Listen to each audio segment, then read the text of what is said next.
En 2013, j'ai eu ma première scie à onglet, une petite Einhell avec une lame de 20 cm. Peu de temps après, je suis passé à une scie de 25 cm et depuis, j'ai eu deux autres scies à onglet dans l'atelier au fil des années. Et pour être honnête, je n'aurais jamais pensé qu'un jour viendrait où je déciderais que je pourrais me passer d'une scie à onglet. La station à onglet que j'ai construite en 2019 prend beaucoup de place, mais je l'ai conçue de façon à pouvoir installer d'autres machines en dessous et d'autres outils au-dessus, afin d'utiliser l'espace de la manière la plus efficace possible. Mais malgré tout, cela n'a pas été sans compromis. Quand j'utilise la scie sur table pour déligner de longues planches, la station à onglet limite l'espace de sortie, donc je ne peux couper que jusqu'à environ 1,9 m. Je n'ai donc pas la place de laisser ma dégauchisseuse raboteuse installée en permanence. Je dois la sortir, l'installer et la régler en mode dégauchisseuse ou raboteuse à chaque fois. J'aimerais juste pouvoir utiliser ma dégauchisseuse raboteuse facilement. Quand je travaille sur des projets, j'utilise souvent la station à onglet pour entreposer des objets, car toute surface plane de l'atelier finit toujours encombrée. Je veux réutiliser la station à onglet, mais je dois tout retirer avant de couper une planche. Cette scie à onglet en particulier a aussi ses rails à l'arrière. Ce n'est pas gênant de déplacer cette scie sur un chantier, mais installée en fixe dans un atelier comme le mien, elle prend beaucoup de place et dépasse. Je me suis souvent cogné, et cela peut aussi nuire à la précision, ce que j'aborderai plus tard dans la vidéo. Certaines scies à onglet, avec rails orientés vers l'avant ou bras pliants, sont plus compactes. En général, les fabricants conçoivent surtout leurs outils pour une utilisation sur chantier, ce qui est logique puisque c'est là qu'ils sont majoritairement employés. L'extraction de la poussière sur les scies à onglet est peu efficace, même si j'ai tout fait pour la collecter à la source avec mon extracteur. Et en construisant cette enceinte pour aider à contenir la poussière en suspension afin qu'elle retombe dans ce tiroir de collecte passive de la poussière. J'ai remarqué que le niveau de poussière dans l'air augmentait fortement, surtout lors d'une utilisation prolongée. J'ai aussi constaté que, sur des projets nécessitant une grande précision, il m'est arrivé de faire des coupes à la scie à onglet sans résultat satisfaisant. Je vais vous montrer ce que je veux dire. J'ai réglé le guide pour couper à un angle parfait de 90 degrés, puis vérifier en faisant une coupe et en retournant une moitié. Les deux morceaux s'ajustent parfaitement. Mais si je donne un coup à la scie, même accidentellement avec un morceau de bois, si je change l'angle puis reviens à 90 degrés pour couper, vous verrez que la coupe n'est plus précise.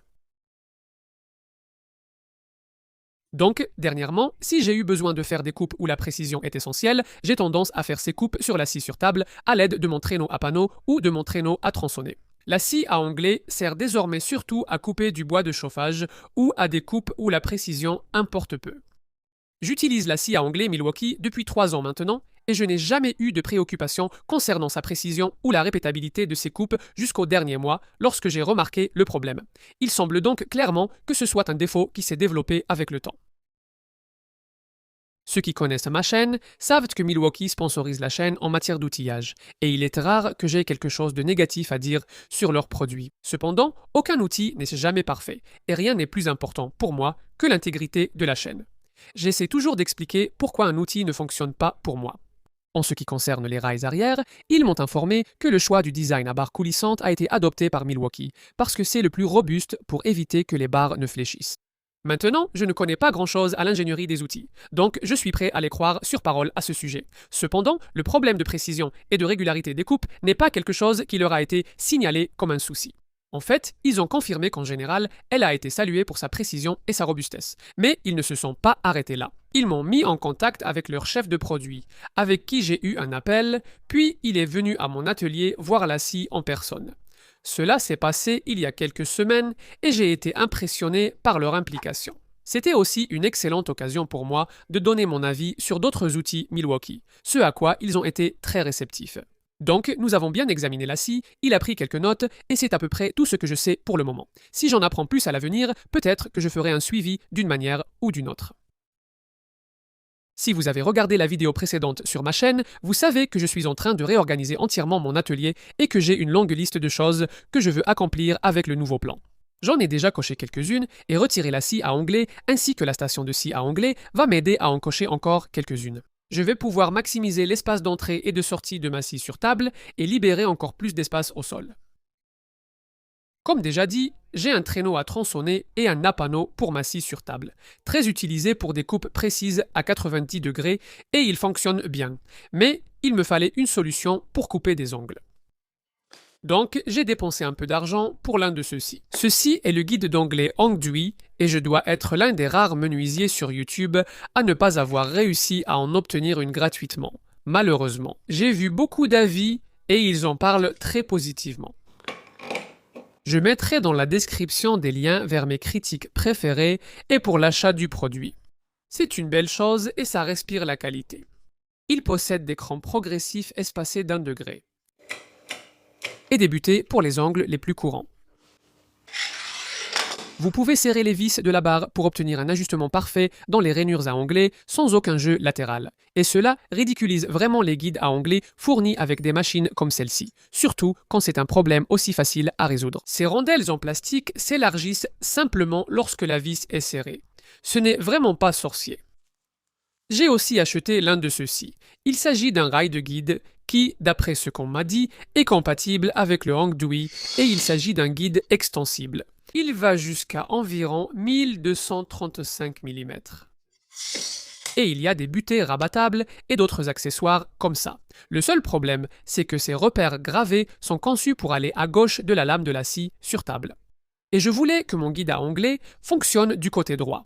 C'est un peu dommage qu'Isdaka n'ait pas fourni un ruban gradué autocollant pour donner cette flexibilité aux utilisateurs.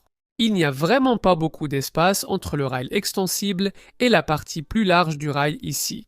Donc je ne suis pas sûr qu'un ruban de mesure autocollant puisse tenir ici, mais j'en ai acheté aussi, alors voyons ça. D'accord, ça a l'air de bien s'adapter donc c'est parfait. Maintenant, voyons si on peut retirer ce bras extensible et le mettre de l'autre côté. Après avoir retiré les boutons, j'ai découvert une petite vis sans tête à enlever pour installer le rail extensible de l'autre côté. J'ai ensuite constaté qu'une seule extrémité de la barre est taraudée pour le bloc d'arrêt rabattable, tandis que l'autre n'a qu'un trou creux non taraudé. Mais je me suis rendu compte que je pouvais retourner le rail à l'envers, de sorte que l'échelle de mesure d'origine soit orientée vers le bas plutôt que vers le haut, afin de pouvoir utiliser ce trou taraudé. Avant d'ajouter les nouveaux rubans gradués, je veux vérifier leur précision en les comparant à un mètre ruban fiable. J'ai aligné les repères des 10 mm, puis vérifié ceux des 1000 mm, et cela me paraissait assez précis.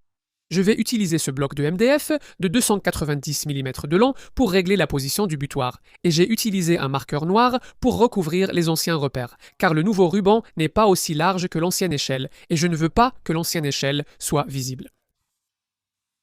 Ensuite, je peux aligner le repère des 290 mm avec le pointeur rouge et le coller en place. J'ai réglé la butée à 200 mm, puis j'ai fait une coupe d'essai et mesuré la coupe pour voir à quel point le réglage était précis et c'était un peu décalé. En desserrant les boutons du guide à onglet et en décalant légèrement la butée, j'ai pu l'ajuster parfaitement avec la coupe d'essai suivante, qui mesurait exactement 150 mm.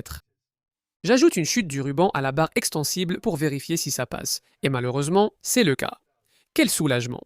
Et ensuite, je peux installer le ruban sur le rail extensible en utilisant la même méthode, sauf que cette fois, j'ai dû utiliser un ruban qui se lie de droite à gauche, plutôt que de gauche à droite.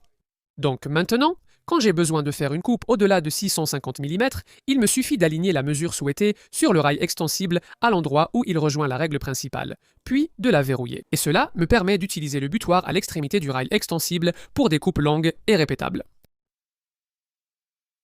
Le guide d'onglet est entièrement réglable, ce qui permet de l'ajuster parfaitement à votre machine. Vous pouvez régler l'éclairage du guide par rapport à la table et l'éclairage du guide par rapport à la lame.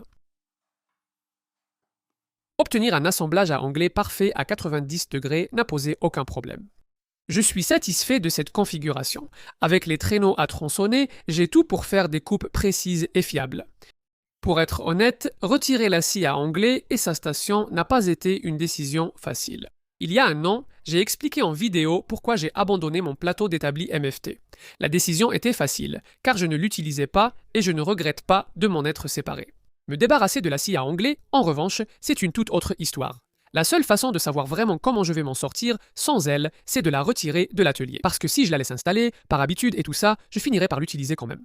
Et si je suis dans l'état d'esprit de travailler sur un projet et d'aller au plus simple et au plus rapide, la tentation sera toujours de continuer à l'utiliser. Il est possible que me séparer de la scie à onglet ne me convienne pas. Peut-être qu'un peu plus tard, je voudrais trouver un moyen d'en réintégrer une dans l'espace que j'ai, mais je suis impatient de le découvrir. Restez à l'écoute pour la prochaine vidéo sur la réorganisation de l'espace et la nouvelle disposition. Merci de votre attention.